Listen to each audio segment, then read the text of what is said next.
चला तर मग आज आपण एक भाताचा पदार्थ करतोय, तो म्हणजे लेमन राईस। त्यासाठी आपल्याला लागणारे बासमती राईस तो छान स्वच्छ पाण्याने धुवून घेतला आणि 10-15 मिनिटांसाठी मी तो पाण्यात भिजायला टाकला आणि तो विदाऊट कुकरच्या शिट्टीशिवाय आपल्याला तो शिजवून सुद्धा घ्यायचा आहे। त्यानंतर साहित्य मी वरती मेन्शन केले, तर बघा त्यामध्ये सुरुवातीला आपल्याला कढई ठेवायची, कढईमध्ये थोडे शेंगदाणे भाजून घ्यायचे।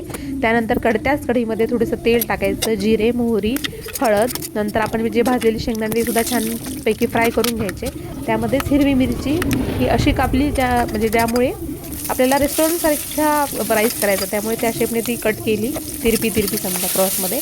नंतर कांदा आणि टोमॅटो ते सुद्धा उभे कापून घेतले।